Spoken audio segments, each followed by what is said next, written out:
Hello, and thank you all for joining us for the Strategies for Surviving the Thesis or Dissertation Process from recent graduates.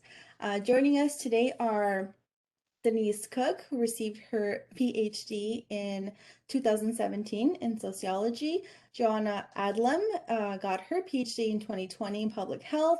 And John Hirano got his PhD in 2015 in electrical engineering. So they're going to be answering your questions about how to survive your thesis and dissertation process, and just giving you some tips and advice as you are going through the journey that they just recently went through. So I'm going to hand it over to them for introductions first, and then we're going to go ahead and begin taking questions. Denise, do you want to start us off, please?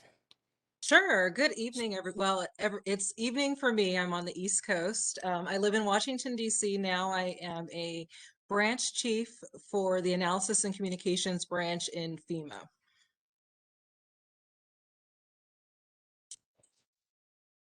Joanna, do you want to go next? Sure. So, good afternoon, everyone. I'm Dr. Joanna Atlam. I'm currently an adjunct assistant professor at Hofstra University in New York.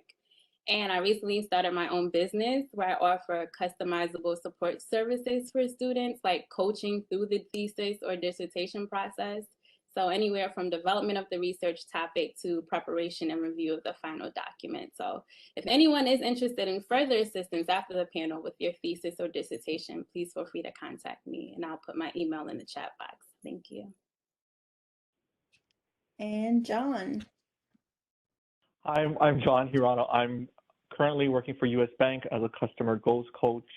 But my dissertation, seems very far from what I do now, was in electrical engineering and wind energy.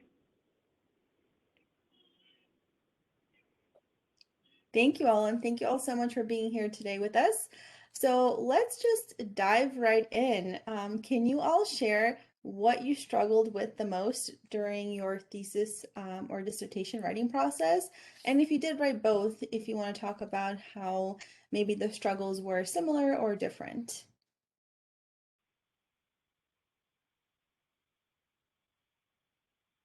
Sure, I'll just jump on in.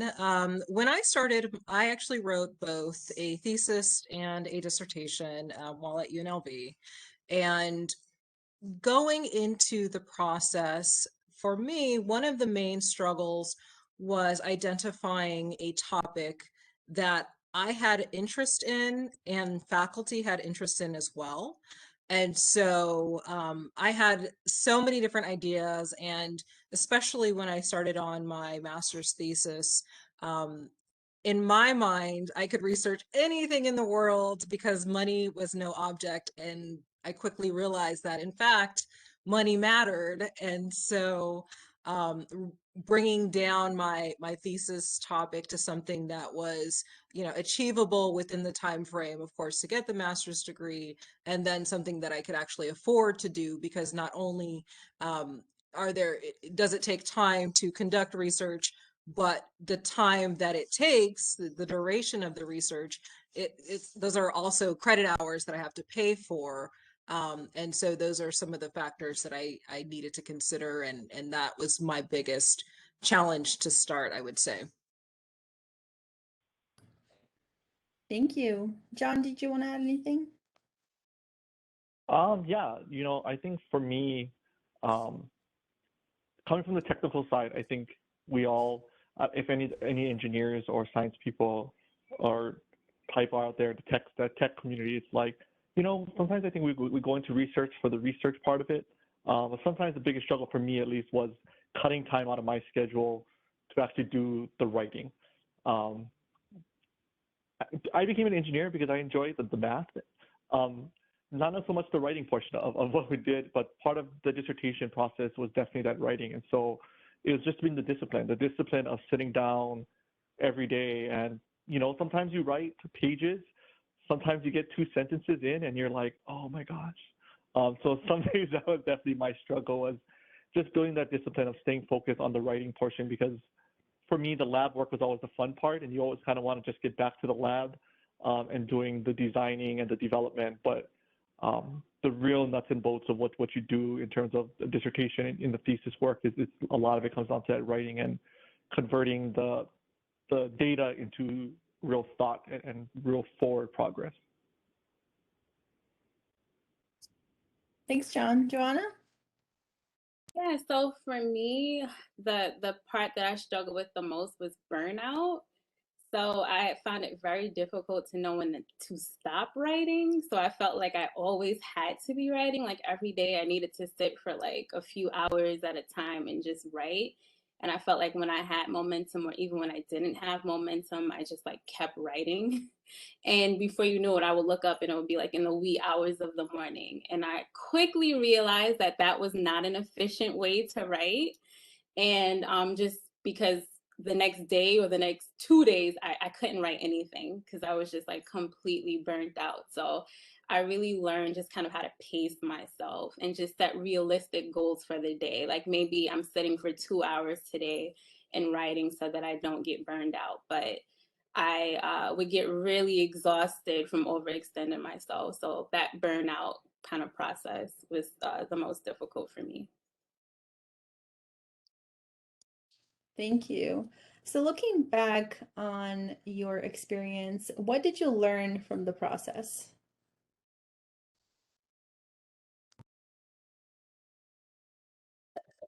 For me, the biggest thing is I just mentioned that it's okay to rest. It's okay to take breaks. You don't have to feel pressured, to write every single day and to write like 5 hours every single day, but to get some time to just kind of refuel. So at least one day a week, take off. And then throughout the week, if you take about like a 30-minute break or so, but it's okay to like actually step away from writing and give like your brain a break and to kind of generate some new ideas for you to write.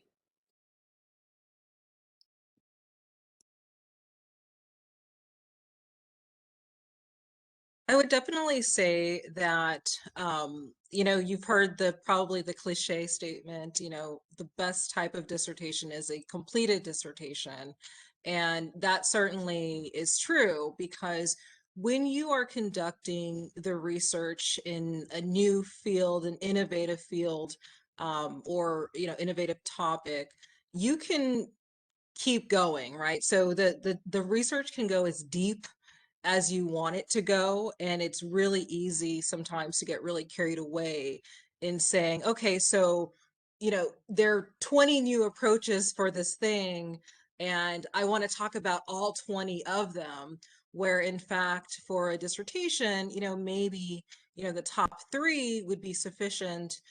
So you have a complete manuscript. But if you go down the rabbit hole, and I've actually seen this case happen with a few of my peers, that they've gone down the rabbit holes, and unfortunately it became so overwhelming because there is so much that they never were able to complete the work because there was always more. But I will say this, no matter what you're studying, there is always more. You will never be able to touch on everything, and that is okay, because that's not the purpose of your dissertation. It's not to touch on everything. It is just to provide some focused thoughts and research behind a specific thing. And so find those key things and then just get it done. Jenny, I love exactly what you said, that, just get it done sometimes. Is jumping down that rabbit hole. I think, I know for myself, I've been there in different moments throughout the research. I'm sure we all have in some ways. But I think just for me, the biggest lesson was from the process is just kind of being focused, right? Slow and steady.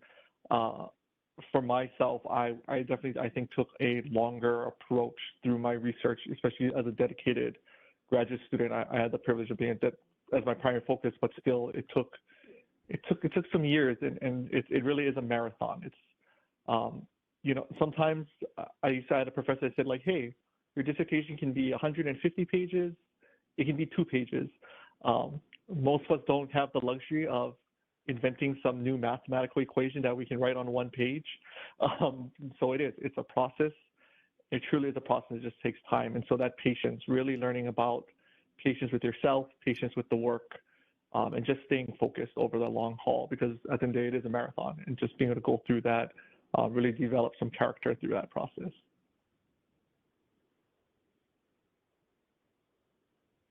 Does anyone have any questions? You can feel free to unmute yourself, or you can just chat me or chat the whole group. I'll give you all a minute to think about that. I'm curious about how folks set aside and manage their time, because I'm hearing from some folks like a 2-hour writing block. I know some folks, like I've done the Pomodoro method with like a 25-minute writing time, 5-minute break, 25, like that kind of thing.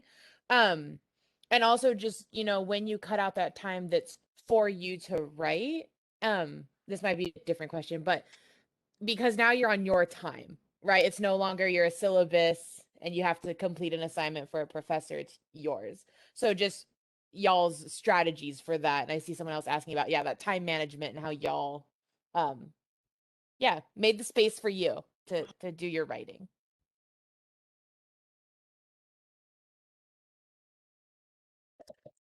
I'll start. So I would say the first thing is to find the time where you feel like you're most productive. So maybe that's early in the morning, or maybe that's later on in the evening. But I think that's first, like finding that time where, okay, I feel like I can actually dedicate time to this and I'm actually going to be productive. So that's definitely the first thing. And then once you've set aside whether it's I do my best work in the evening, based on your schedule, okay, I can set aside maybe 3 hours this evening to kind of like work on my dissertation, and just really kind of pushing through during those 3 hours. I didn't really like the method of like writing for 25 minutes or taking a break for 5. That's not like my style. I kind of go when I have momentum and when I feel like I need a break, like my body kind of tells me like when I need a break. So I'll write until I really don't have anything to write, and then I'll take a break, and then I'll kind of come back, but all within that time frame that I set aside for that evening. And then also I would say creating a dedicated space for writing makes such a difference. So for example, if you have a home office, like that's the place that you write. So kind of writing on the bed on your laptop or writing on the couch kind of blurs the lines, and you're not as productive if you're like in the couch as opposed to in your office space. So being intentional about where you work also makes a huge difference as well. So those are the kind of strategies that I use.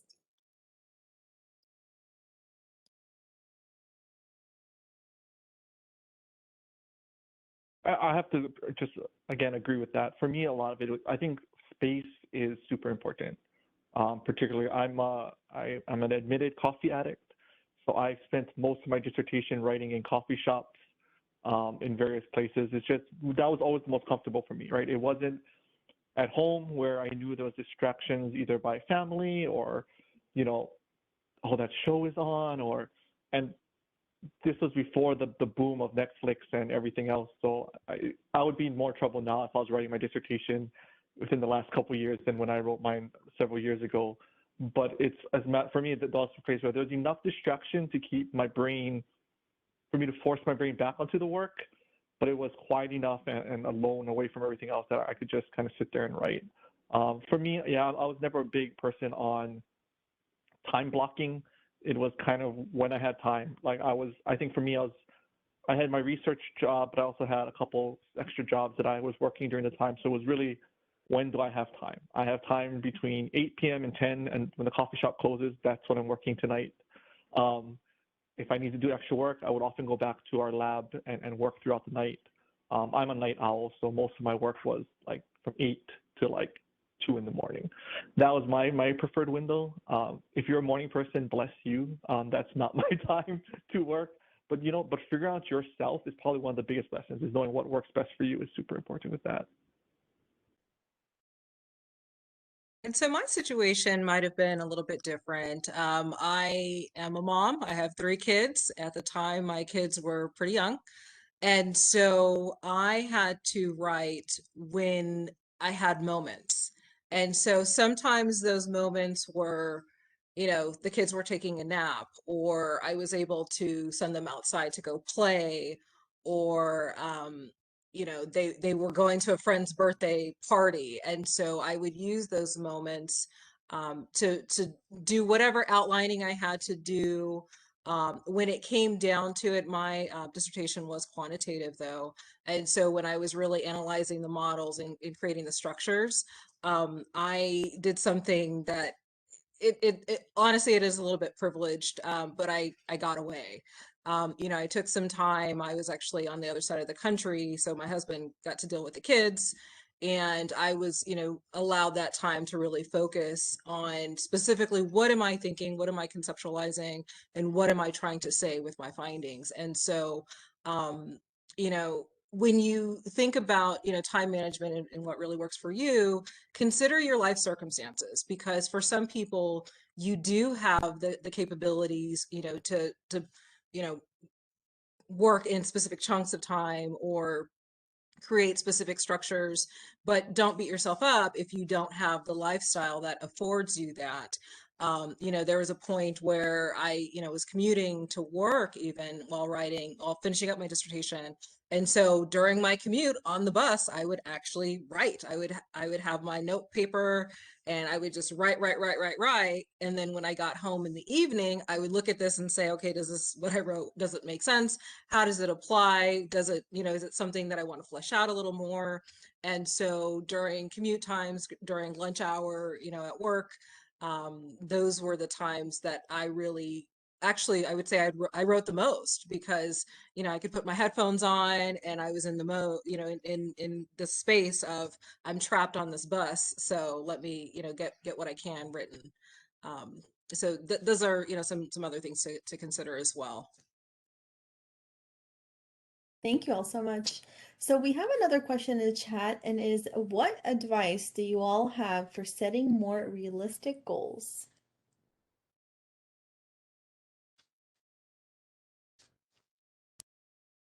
I would definitely say, when it comes to goal setting, recognize that your goals, you may have another peer in your program that similar age, similar lifestyle, and they may have specific goals that don't align with any goals that you have.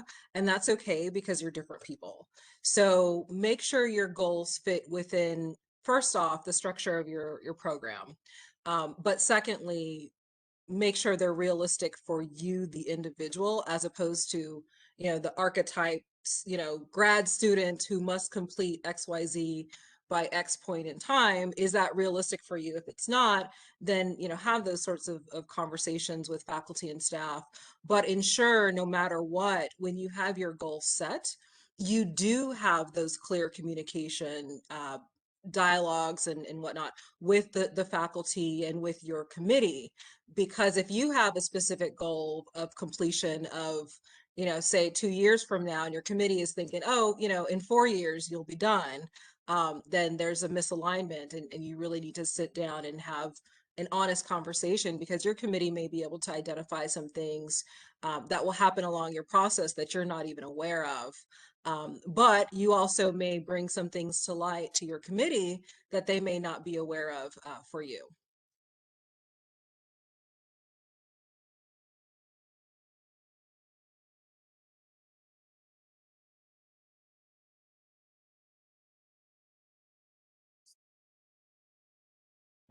When it comes to realistic goals, oftentimes it is the situation, right? I think communicating with your committee and your advisor, I think this is where the whole idea of selecting your advisor is extremely important, right? Because I think at the end of the day, your advisor needs to be the person that pushes you the most. But when it does come to your committee, your advisor should also be your biggest advocate, right? Because they're there with your work every day. They know what energy you're putting into it. They know if you really are trying to push that envelope, but they're also there to kind of give you that nudge, to be like, hey, we can show more, or hey, maybe we need to scope this down. They're the ones there, and that's what they're kind of there as your advisor, to be there to help manage those goals a little bit more, and sometimes our advisors are there to push it, right? To push you to find that next level of excellence and performance, and they're there to kind of help manage that. But I know for myself, I was very lucky to have a great advisor that allowed me to kind of operate in my own space, Funding is always a thing. I know we mentioned that earlier, both in terms of our own personal funding for grad school, but also in terms of research funding. You know, if you're, I was a graduate assistant, so a lot of what I did was dictated by what our research group was working on. But my advisor gave me enough window to find a little bit of myself and something that I was interested in. But it also means that I needed to produce a little bit higher level because it was slightly outside of what the team may have been working on specifically. But it's really a great advisor is there to advocate for you at the end of the day, and selecting one that's there for that purpose, I think is always an important part of that process. I have a question for Joanna, and you all could give your view on that. Is that better to write your thesis after or during you developing your research, or like simultaneously?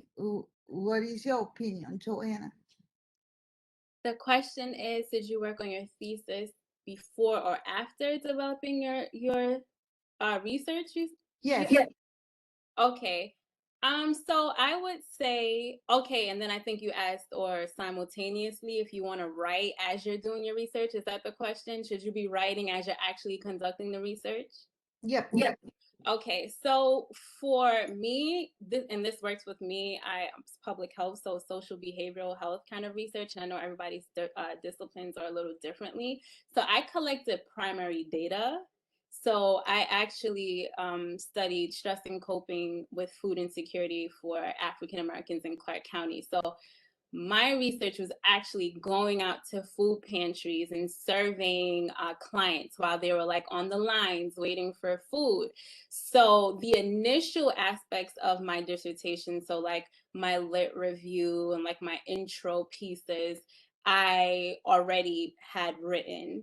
So now in terms of data collection, I couldn't write that. So I was actually out consumed with the research and going to distribution sites across Clark County. So actually, after I collected all my data and kind of made sense of what my data was saying and had some time to analyze it and figure out what was significant, what wasn't significant, then I went back to the writing process. So before data collection, I took the time to kind of write like my beginning chapters. So I already had my lit review written. And that actually is super helpful for data collection because you are already thinking about the studies that you've read and thinking about how that informs what you're actually collecting.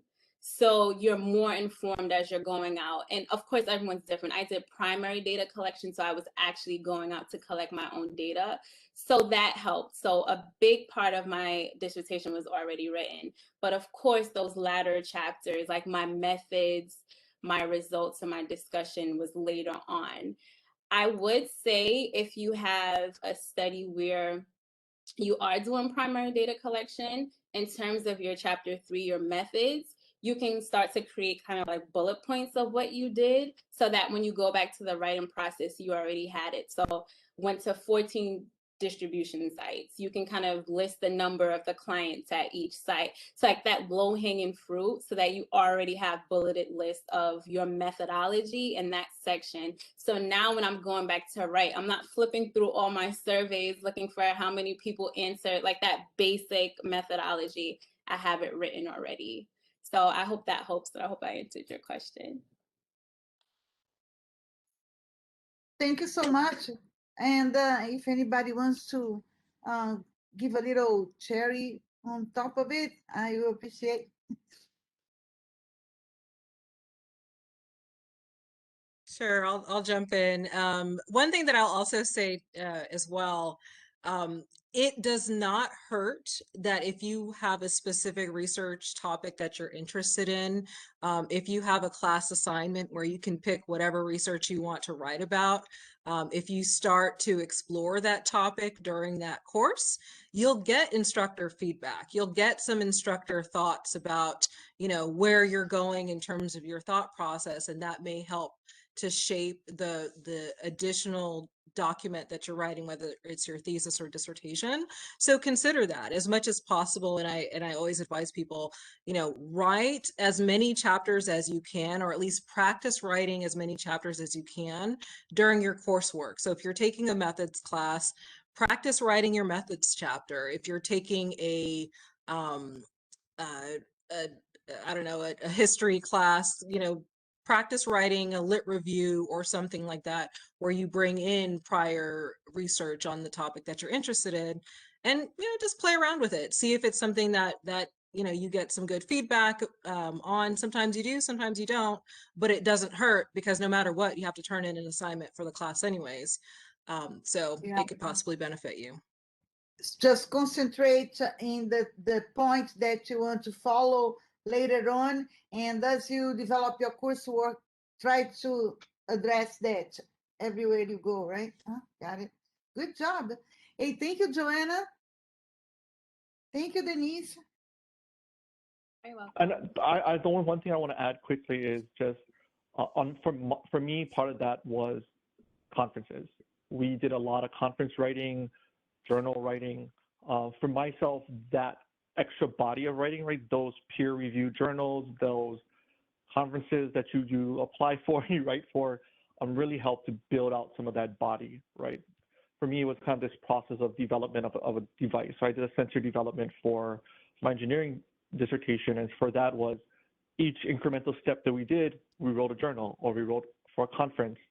One of it is nice to travel, but two of it is you're putting your work out there, you're testing the waters, really seeing, is this a new contribution to your field of study? And you put it out there and it comes back. Sometimes it's good, sometimes you take some hard rubs at it, but it keeps you getting better, and it also gets some of that writing done a lot ahead of time. So it's not you're going to start waiting for your comprehensive to be done to start your dissertation writing. You already have chapters written or sections of chapters that you kind of take. At least you have some of those bigger chunks done ahead of time, and you're kind of putting it all back together on the back end. And one last thing I like to add too is communicate with your chair, because they may be willing to start looking at the writing earlier than when you are slated to whatever semester you're supposed to start writing. So for example, the semester before I started writing, I think I had 2 courses because I was finished with all my coursework. So my chair actually let me start writing like my lit review and my intro sections, and she started to look at it prior to when I was actually getting course credit for that semester. So if you have space in your schedule and you want to maximize on that time, communicate with your chair. Maybe you can start writing so it's not so intense that semester where you're supposed to be writing, but you can start to jot some ideas down. It doesn't have to be perfect because this wasn't the semester when you were supposed to start writing, but at least you get general feedback now. So you go into that semester that you just taken dissertation hours already knowing, you know, having a great foundation of where you're going with your writing. Right on. Thank you. Thank you, John. And thank you, Joanna and Denise. I appreciate your input on that. That was very, very good. So our next question in the chat is, how long did it take you to complete the dissertation? How would you deal with unexpected changes in the middle, such as finding that the design did not provide significant results? I'll start on this one. For me, the dissertation writing portion wasn't necessarily that long. I ended up in a really, talking about unexpected changes, I ended up in a very particular, I think between my comprehensive exam and my dissertation and final oral defense was like 1 semester, just because of how everything stacked. And this is where the unexpected part came in. I almost lost my advisor halfway through my PhD program. I love your expression, Denise. That's exactly how I felt. To the point where my one of my mentors within the college was like, "Hey, so if your advisor leaves, we're gonna need you to start all over. So we can change your major to mechanical engineering instead of electrical, and we might be able to find someone better in that department." Luckily enough, my advisor came back. it all worked out. He didn't leave me. But those moments, they're real. You come in, you're like, oh, what am I gonna do? But you kind of just have to face it with a little optimism. But you also, at that point, you just have to kind of be able to roll with the punches, because sometimes the research doesn't, and sometimes that helps build on what you're doing. Especially from a design standpoint, when we talk about what we are doing from an engineering standpoint, it's many of my designs failed, but it's those failures that help build out what really worked out, right? They allow you to make those pivots. They add to the bulk of your writing, the bulk of your changes, because they're really refining what you're doing and the work, right? You want to find some things that don't work out a little bit, because it lets you know that, like, hey, there's some real meat here, and there's something way under the surface. It also means you're looking, right? When you're looking for things to be wrong, when you're looking for that really significant results, you're going to find something that shakes you a little bit wrong. So you kind of have to just learn to roll with those punches, be okay with not being right, because at the end of the day, those letters, those PhDs come at a cost, and the cost is a lot of work and a lot of perseverance through it, and some of those badges that you kind of put on your shoulder as you go through it.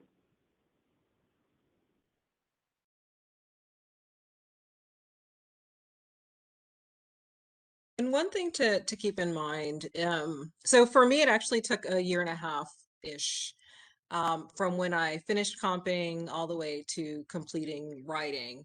And I will say that sometimes getting results that are not statistically significant, if you're referring to statistically significant results, that actually can be a finding.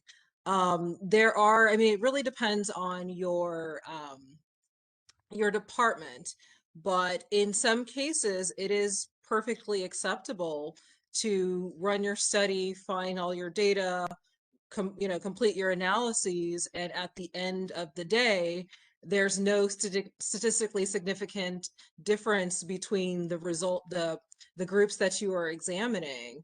And so, sometimes that's your answer. And if that is for your department not an acceptable end result, there, I don't know if it's cheating, but some committee members in my department have been known to say, all right, so you have your secondary data source that you're using, run the models before you start writing, so you know if you're going to have a statistically significant result or not. Is it cheating? I don't know. But if you do have secondary data, you can even do that. You can approach it with the, explore as a exploratory analysis and model creation before jumping in and saying, all right, here we go, full body jump in the water, and then, oh, wait, there's nothing here. So keep that in mind, and also, have those candid conversations with your faculty, because if they want you to find a statistically significant result, then you're going to have to figure out a way to pivot if you do jump all the way in before running those analyses. So my dissertation process took about a year. So I did have prior research experience, so it was a little bit easier for me to get started in terms of like the IRB application and everything. I think I got mine back in like 2 weeks, and I was like ready to go. So I did that process like over the summer, and then I collected my data in like 1 semester, and while I was writing a little bit, so like bulleting kind of like my methodology, but actually really wrote like that following spring and then graduated. So the whole process took about a year. And in social and behavioral health, like if you don't find significant results, as Denise said, that's completely okay. You just report on that, and maybe that's like an interesting finding in itself. But if you're in a discipline where you needed to find something that was like statistically significant, or you were supposed to kind of like prove something, again, just like that constant communication with like your chair and your committee about what's the next step and how to do it in a timely fashion so that you can graduate in an appropriate time. Thank you all. So What are some technologies like apps or programs that you found most useful for your research and writing? So for writing, I love Grammarly. And I actually eventually got the upgrade to like the premium version, which is really great because you can like say this is for research, this is for an academic audience. You can tailor it to who's reading it, and you can also check for plagiarism. So it's a really cool tool while you're writing to check all of those boxes that you're going to need to at the end of the process. So I like that for checking my writing. And for data analysis, I used SPSS. I absolutely love SPSS. That was a really great tool. And I actually learned more about how to use it throughout the dissertation process, analyzing my data. So those are two technologies that I really relied heavily on.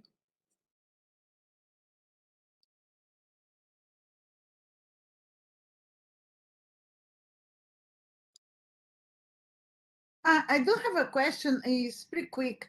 UNLV provide us with Authenticate, which is a program to check on plagiarism. And actually, when you are submitting your thesis, you have to submit a proof run through the Authenticate. If I don't know if you are familiar with that. My question is the amount of data we are provided to check on Authenticate, is that enough to, during the process of writing your thesis? I mean, I think there will be about 1,000 or 2,000 pages to proofread and check plagiarism. Is there enough? How do you run the document to check on that?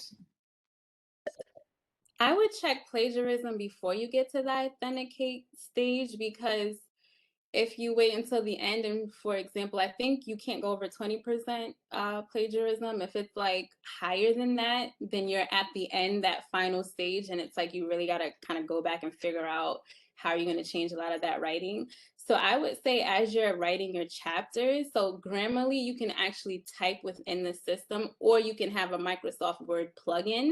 That's actually a little bit better. And as you're writing, you can check for plagiarism.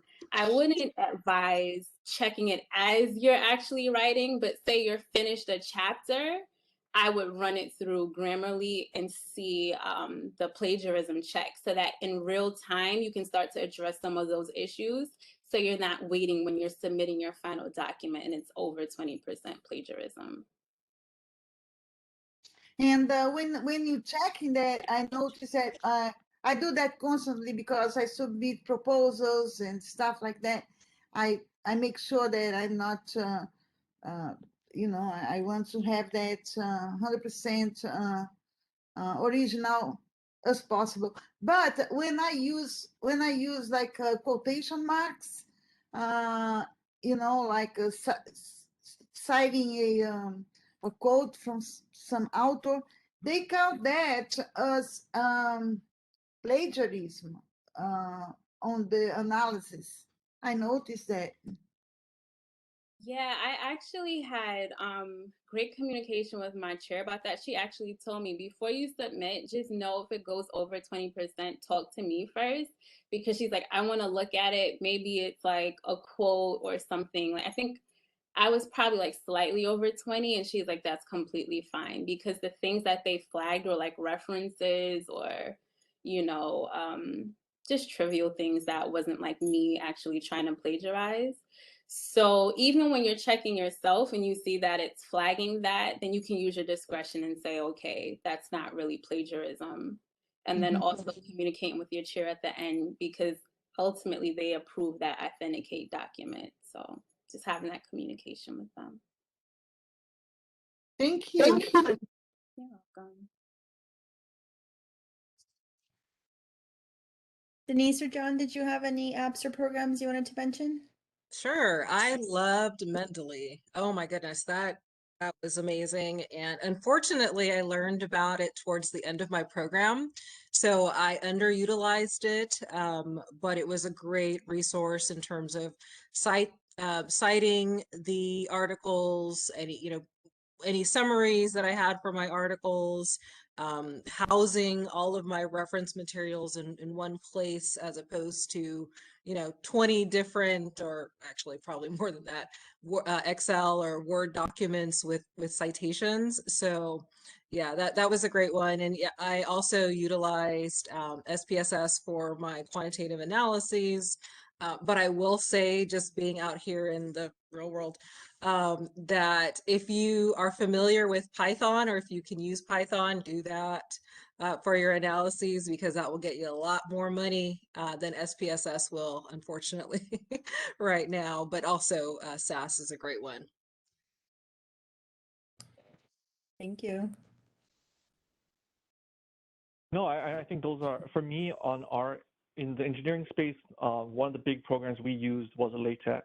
And it's like a word processing application that is very much code-based in nature. And what it's great for, it's a lot about formatting, right? Whether it's journal submissions, dissertation submissions, it was really built out well to help manage citations, just making sure that everything is coming out in the right order, they're labeled properly, and they all follow the right formatting. So LaTeX was one of those big things that I took on as a learning curve to kind of use in my typing for what I was using. And then on the technical side, it was a lot of like MATLAB, which you might have heard of in that space. Python, I think when I was getting through my dissertation, Python was just starting to come to the surface as one of those major tools. So I never really jumped into it too far. But yeah, from my time now working out with various industry partners, Python really is kind of that cream of the crop software programming language to do any type of data analysis.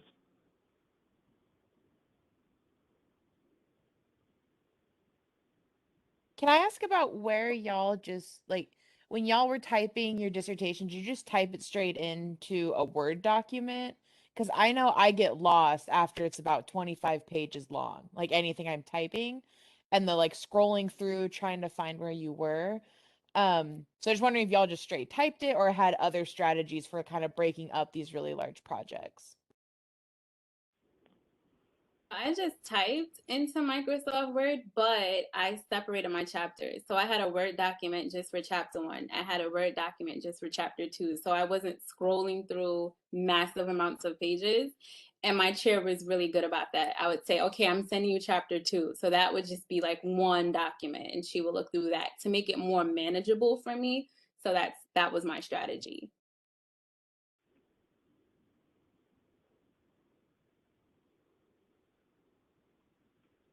A lot of the same, just multiple documents to kind of manage the different sections. It's the same, very much the same approach. I'm a little bit old school. So actually, I wrote out by hand on a piece of paper with the pen or pencil, depending on what part I was on.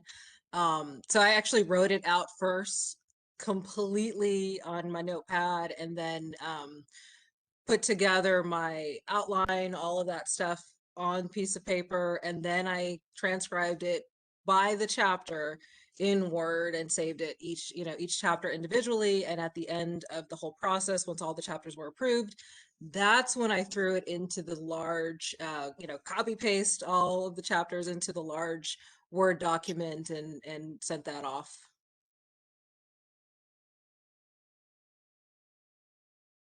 So once you actually submit your dissertation for approval, typically there's the formatting guidelines that you have to follow. Did you all think about those and follow those from the beginning, or did you do that at the end when everything was written? And do you think one way is better than the other?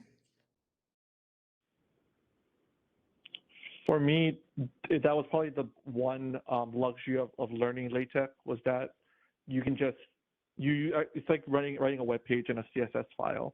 So you just edit the style file, it does everything else. And so it was like, here you go. And our university supplied a sample. So I just had to upload that and attach it to my file. So for us, for me, it wasn't that bad in terms of thinking about formatting but that's one of the reasons I decided to go down that path of leaving Word and traditional word processors for something like that, because of luxury of formatting on the back end. I try to follow formatting as much as possible. So kind of like the main things I would follow. And then I kind of left like the more detailed things towards the end. But I tried to follow the general formatting while I was writing. And then we actually get that review. So if there was anything I missed, then the grad college would tell me that, here are the revisions. So that was super helpful as well. But I did try to find just kind of like the general overall formatting while I was writing. I actually saved all of my formatting until the end. I did not think about it. I just wanted to get everything that was in my brain on the paper, from the paper to the computer, and then get my faculty's, seal of approval. And then finally is when I said, okay, now let me think of formatting, because I spent probably as much time formatting the document, including all of the chapters and the figures and the tables and the bibliography. So all of that, I probably spent as much time doing that as I spent, you know, maybe running my analyses. So yeah, I waited to the end because I know myself. Thank you. So whether you're wanting to format as you write or if you want to wait till the end, I just wanted to mention to you all that the Graduate College does host thesis and dissertation assistants now. So we do host virtual formatting appointments where you can make an appointment with one of our lead thesis and dissertation formatting reviewers. So I'm just gonna type in here the website for that in case anyone here is interested. Just something to keep in mind. And then there's also guidelines for each section on this website as well. Let's see. So our next question here is, what suggestions do you have for dealing with feedback, especially when it can seem overwhelming at some times?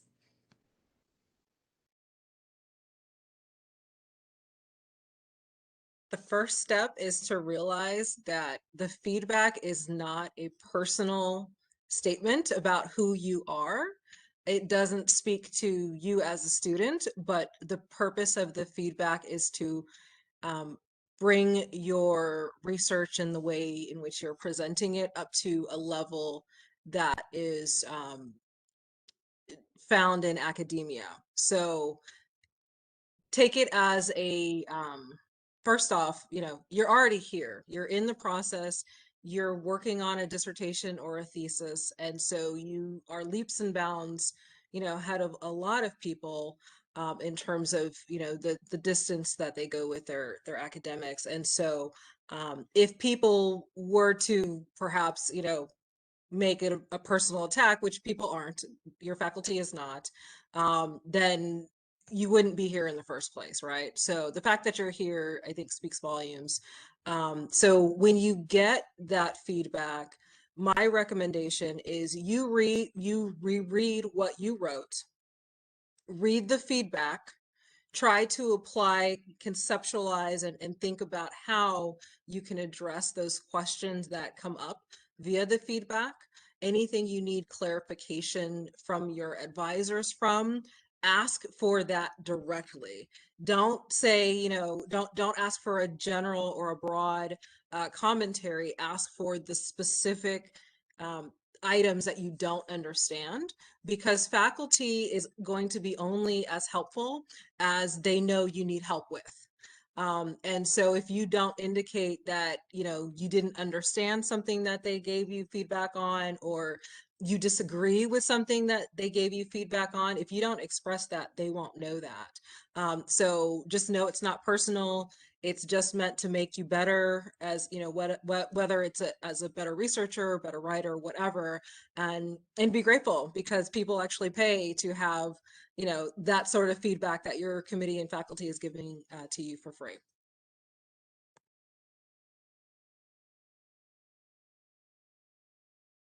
Yeah, I would just say, take a breath first. It's okay. I know you've done a lot of work on whatever chapter it is that you're working on, or the aspect of your dissertation that you're submitting. And when you see a lot of those revisions or track changes or red pen marks, you know, it could be really hurtful. And one thing that I had to learn was emotionally detach myself from my work. So that's not a representation of me, you know, and it's just a way to help me perfect what it is that I'm doing. So I would just really start with the easiest revisions first. And the ones that I had questions about or didn't necessarily agree with, I would just table those until I met with my chair again.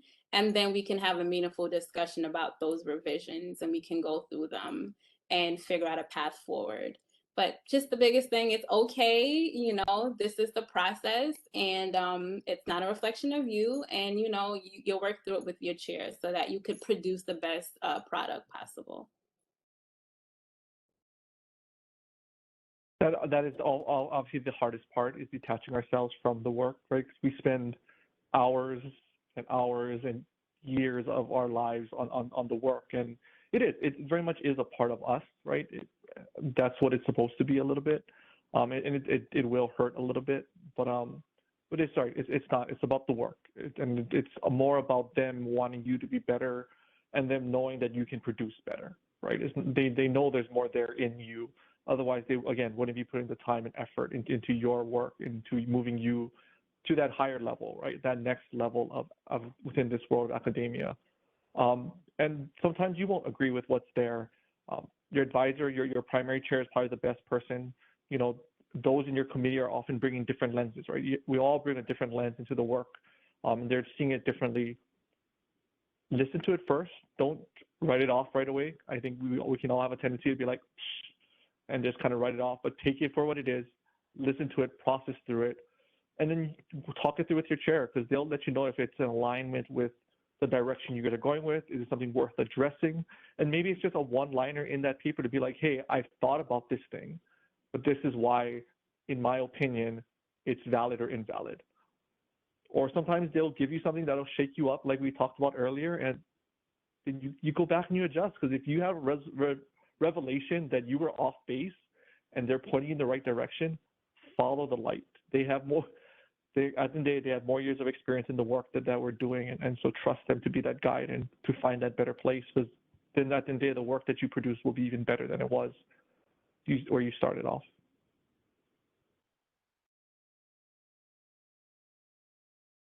Thank you all. So it looks like we have time for just one more question, and we have one in the chat. And it says that it seems like online databases are more liquid than ever before, with resources constantly moving around. Did you experience any issues with your reference sources? And did you incorporate a plan to re-review them prior to submission or defense?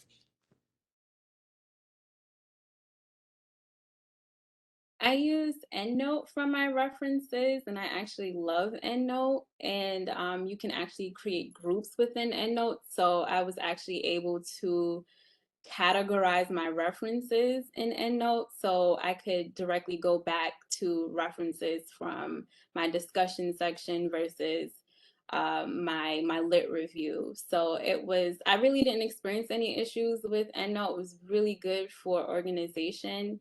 And the only thing that took a little bit more time was at the end, now when you're merging chapters, just making sure that all the references are flowing in the best way possible. But other than that, throughout the process, I didn't really have any issues with my references.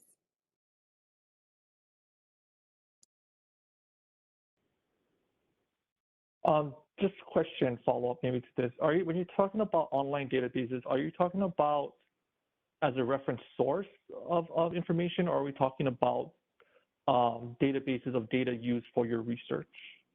If just some clarification on that.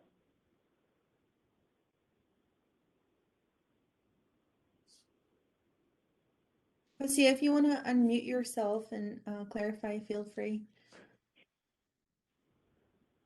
Sure.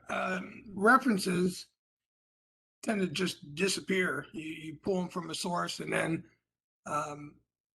you'll write a paper, and then by the time you submit it, faculty will come back to you and go, it's not there any longer. And the link is dead or it's no longer retrievable at the site you're at. And I can imagine, I've done some for 5-6 months. I can imagine a year-long process. This could come up as an issue.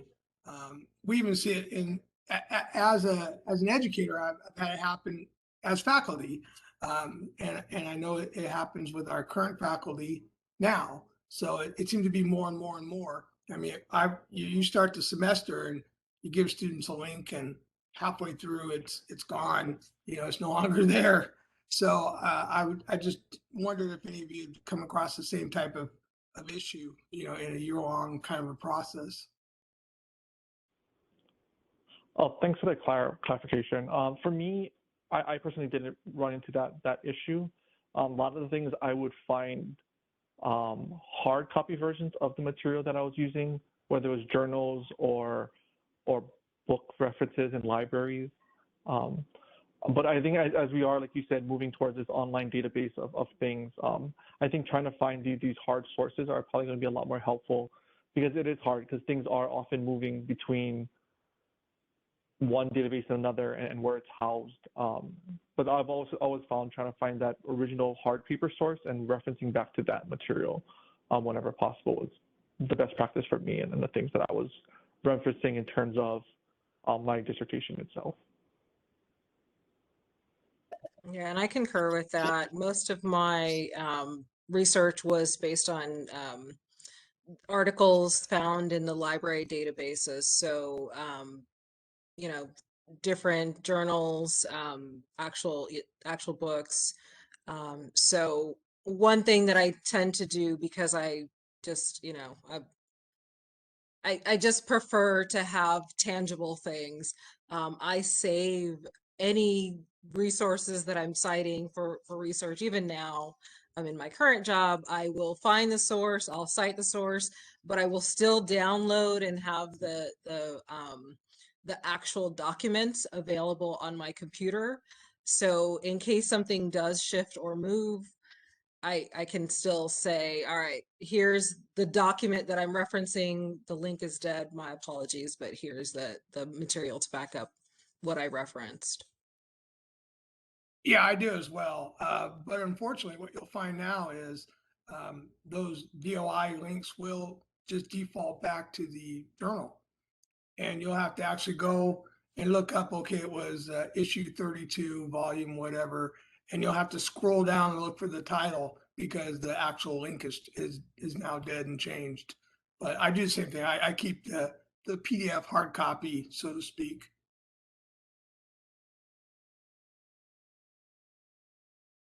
Great, thank you all.